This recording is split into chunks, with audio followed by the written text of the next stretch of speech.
बांकीपुर की जनता ने जो अभी तक मोदी जी के ही वोटर रहे हैं, भाजपा के वोटर रहे हैं, कहीं ना कहीं उन्होंने अपने मत के जरिए मोदी जी को ये संदेश दिया है कि हम लोगों ने भी आपको बनाने में कंधा लगाया है।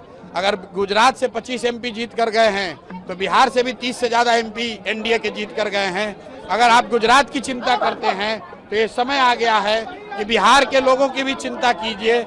सिर्फ बिहार में 4 किलो अनाज और जाति के नाम पर वोट न मांगा जाए। बिहार के लोगों के लिए भी पढ़ाई रोजगार की बात हो, बिहार के बच्चों के लिए भी पलायन को रोकने की बात हो। बांकीपुर के ये का जो आज परिणाम आया है वो बिल्कुल स्पष्ट है। बिहार की जनता अपने बच्चों के लिए, बिहार के लिए विकास चाहती है और यही वजह है कि भाजपा आज से कुछ ही महीने पहले जिस सीट को करीब 60,000 मतों से 58,000 मतों से वो जीते थे और जीतने वाले व्यक्ति को मोदी जी ने, भाजपा के नेतृत्व ने बिहार देश का अपने पार्टी का अध्यक्ष बनाया है, जो बिहार के लिए गौरव की बात है। बावजूद इसके उसी विधानसभा के क्षेत्र के लोगों ने अगर भाजपा को इतनी करारी हार दी है, इसका मतलब बिल्कुल साफ है कि जो नेतृत्व यहाँ पर भाजपा ने थोपा है सम्राट चौधरी का, वो बिहार के लोगों को स्वीकार्य नहीं है। हम लोग चाहते हैं कि बिहार में भी प्रोग्रेसिव थिंकिंग वाला, कोई बेहतर चरित्र वाला आदमी, कोई बेहतर काबिल आदमी बिहार का मुख्यमंत्री बने। कुशवाहा बनाना है तो कुशवाहा ही बनाइए, लेकिन किसी अच्छे आदमी को बनाइए जो बिहार में रोजगार ला सके, जो बिहार में बच्चों की पढ़ाई की व्यवस्था कर सके, जो बिहार में पलायन रोक सके।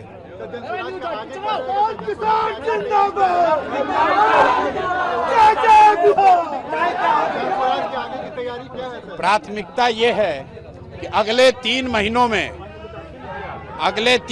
में बांकीपुर में आपको विजिबल चेंज दिखेगा, लेकिन उसके लिए आपको हमको 3 महीने का समय देना होगा और मेरी कोशिश होगी कि अगले 1-2 वर्षों में बांकीपुर को आदर्श विधानसभा के तौर पर रखा जाए, ताकि बिहार के जो 242 विधायक हैं उन पर भी लोकतांत्रिक दबाव बने कि एक चुना हुआ प्रतिनिधि अपने लोगों के लिए क्या कुछ कर सकता है। अगर ये हम लोग को उनके लिए सेट करना है पैमाना, तो मुझे और ज़्यादा मेहनत करने की ज़रूरत है और अगले 3-4 महीनों में आप देखेंगे और निश्चित तौर पर आने वाले 1 से 2 साल में बांकीपुर में आपको वो चीज़ दिखेगी कि अगर ईमानदारी से कोई प्रयास करे तो निश्चित तौर पर लोगों की जिंदगी में फर्क लाया जा सकता है। भाई देखिए, मेरे दरवाजे बांकीपुर के लोगों के लिए ही नहीं, पूरे बिहार के हर उस व्यक्ति के लिए खुले हुए हैं जिसका ये भरोसा है कि प्रशांत किशोर या जन स्वराज उनकी कुछ मदद कर सकते हैं। हम लोग की आवाज़ अभी आज एक विधायक की ही है, लेकिन जब विधायक नहीं थे तो भी पूरे बिहार में जहां पर भी व्यवस्था से लोग पीड़ित थे उनकी आवाज़ उठा रहे थे और अब उसको और मजबूती से उठाएंगे। लेकिन इसके साथ साथ एक बात आज की जीत के लिए जरूर कहेंगे, जितने भी युवा साथी हैं, जो लोग राजनीति में आना चाहते हैं, जो ये समझते हैं कि बिहार में जातियों का बंधन नहीं तोड़ा जा सकता है, जो ये समझते हैं कि बिहार में 2 धारा से अलग राजनीति नहीं हो सकती है, उनके लिए बांकीपुर का परिणाम एक बहुत बड़ा आईना का काम करेगा कि अगर आप 2-3 साल मेहनत करें, अगर आप मेहनत करें तो लोग, हर जाति, हर वर्ग के लोग, हर दल और हर विचारधारा के लोग आपकी मदद करते हैं। मैंने देखिए बांकीपुर में कोई ऐसा बड़ा काम नहीं किया है, लेकिन 30 दिन के प्रयास में 30 साल का भाजपा का किला ढहा है। उसकी एक वजह यह रही है कि 3-3.5 बरस जो मैंने प्रयास बिहार में किया है, बांकीपुर की जनता ने कहीं ना कहीं उसको देखा है और उसी काम को देखकर ये भरोसा जताया है। तो मैं बिहार में युवाओं से, खासकर ऐसे लोगों को जो राजनीति करना चाहते हैं, उनको ये बताना चाहता हूं कि अगर प्रशांत किशोर ये कर सकते हैं तो आप भी अपने विधानसभा क्षेत्र में कर सकते हैं। हंगामा बीजेपी में, बगावत हो गई है बीजेपी के में। इसीलिए नरेंद्र मोदी, अमित शाह पार्लियामेंट से फरार चल रहे हैं। राहुल गांधी के ब्रह्मत्व तो मोदी का वो कमाल है, ब्रह्म ऋषि का। तो मोदी को गाली देंगे आप लोग?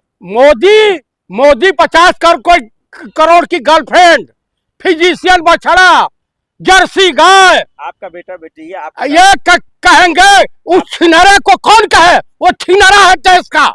आपका बेटा बेटी आपको गाली दे, अच्छा लगेगा? नहीं, वो दुनिया को गाली दे तो अच्छा लगेगा। मोदी जी पिता समान है।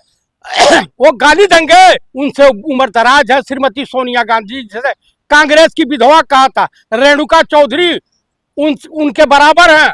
और उनको क्या कहा था, सुपरनेखा कहा था। अरे एक दतिया जीत लिए इतना उछल रहे हैं आप। दतिया पूरे हिंदुस्तान में जीत करके, दरअसल भाजपा को सत्ता जाने का खौफ नहीं है, सत्ता जाने के बाद जो बम्बू जाएगा खौफ उसका सता रहा है कि तिहाड़ जेल जाना पड़ेगा। ये दतिया जीत के दांत तोड़ने की बात कर रहे हैं आप। दांत तोड़ने की, ये पब्लिक के बीच में भाजपा ही नेता चले जाए, जनता जूते जूते मारेगी। ये दतिया बानकीपुर का मतलब मैसेज क्या समझा जाए? मैसेज उत्तर भारत में जो गया है, उत्तर प्रदेश बिहार आज के डेट में चुनाव हो जाए, लोकसभा की 120 सीटें इंडिया गठबंधन जीत करके इन भाजपाइयों के मुंह पे सूसू कर देगा। प्रशांत किशोर की जीत का मतलब क्या समझा जाए? नितिन नवीन वहां से सीट छोड़े। नितिन नवीन के क्या चलती है, ये तो बीच का है, घंटा है, कोई आवे बजा के चला जाए। पूरी ताकत लगा दिया था बानकीपुर में नितिन इसको कौन पूछता है? हम देखे हैं देखा। कई विधायकों को गांव वालों ने कुत्ते के तरीके से डांट करके गाली देके भगा दिया था। आप युवाओं के भविष्य के साथ एक से बढ़कर एक प्रचारक उतारा था। आप AK-47 चलवाओगे छात्रों के ऊपर, बच्चों के ऊपर, और देश की जनता तुम्हें झेलेगी। इस बार ईवीएम को लेकर कुछ नहीं बोलेंगे? ईवीएम, चुनाव आयुक्त, chief election commissioner Gyanesh Kumar Gupta की हालत खराब है, यूएनओ ने इसको बुला लिया। और सुप्रीम कोर्ट ने भी कहा है कि केंद्र सरकार से पूछा कि चयन में क्यों नहीं रखते हैं आप सुप्रीम हाँ, ये बात है कि जो इनका डिक्टेटरशिप है वो समाप्त न हो। नहीं तो दतिया और बानकीपुर चुनाव पर ईवीएम से दिक्कत नहीं आपको? देखिए, जनता का फैसला, जनता का जो कोप भाजन हुआ, जैन जी का जो आंदोलन हुआ, राहुल गांधी के साथ जो जैन जी जुड़े हैं, उसका प्रभाव है। अच्छा, प्रभाव। ईवीएम में कोई गड़बड़ी नहीं है? ईवीएम में गड़बड़ी तब होती है जब बीजेपी जीतती है। जब बीजेपी पूरा सेट कर लेती है। अच्छा। ये 2-4 सीट तो दे देते हैं कि जाओ जीते खाते रहो। फिर इतना जश्न क्यों मना रहे हैं? जश्न इसलिए मना रहे हैं कि ये जनता का फैसला है। ईवीएम में धांधली हुई इस बार? इस बार नहीं कर पाए हैं, मजबूर हो गए हैं कि जनता कूटेगी। अब